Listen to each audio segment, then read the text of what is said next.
any other possible attacks. We're going to New York now to hear from Andrea Bernstein, who is in Brooklyn, actually. Andrea? Hi, how are you? I'm fine. What is it like as people are trying, I suppose, at this time of evening to get out of Manhattan?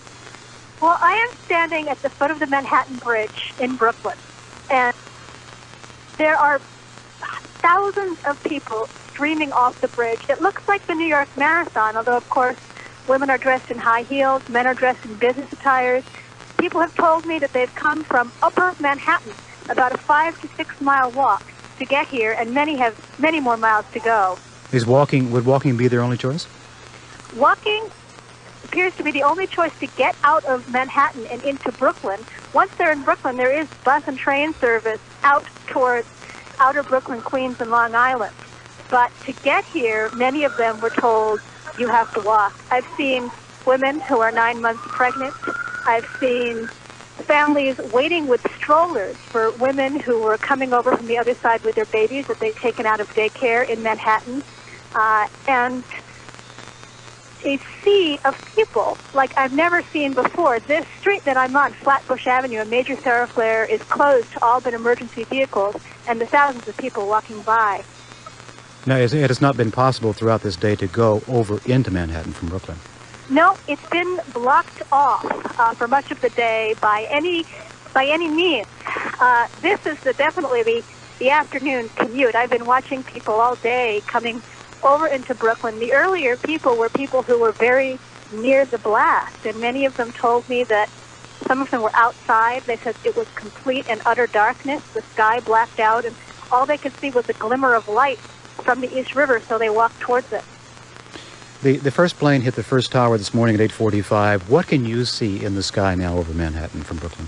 Well, it is a gorgeous, sunny September day here in New York, and there is a huge plume of brownish-gray smoke coming from Manhattan that has completely blotted out the sun.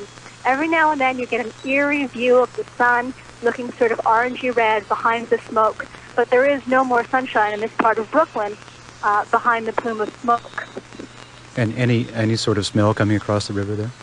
The smell has mitigated quite a lot. It was much worse earlier in the day, and people were holding handkerchiefs to their mouths. Here in Brooklyn, which is about probably a mile or two from the blast, they were wearing masks of the type that construction workers use. They had wet towels around their mouths, and it was really very hard to breathe. It smelled very, very smoky. Now it seems like most of that lower level smoke has cleared off, and it's now high in the sky. Smoke and dust. The people coming across the bridge seem to be survivors to you. They have that sort of sense about them. Usually New Yorkers are quite happy to talk to a reporter.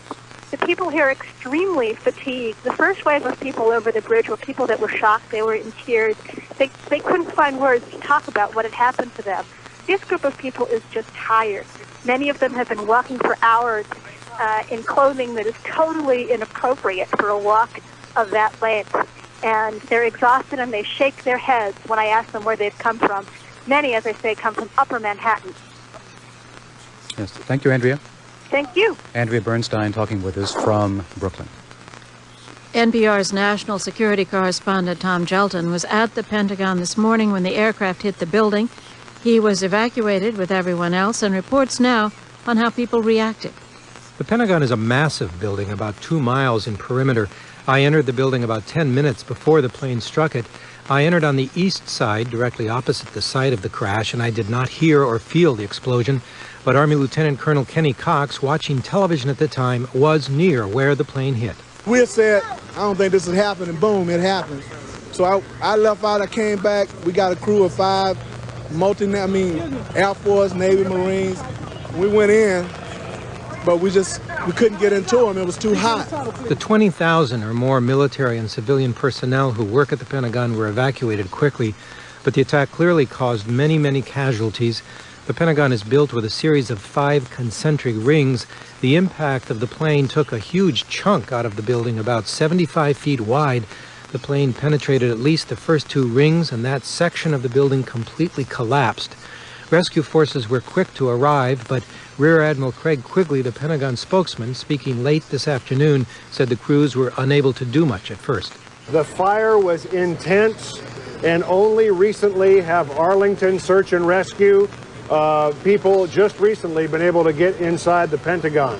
Fires are still burning very strongly inside the Pentagon, and we know there's a large number of injured, but I have no sense of scale at all.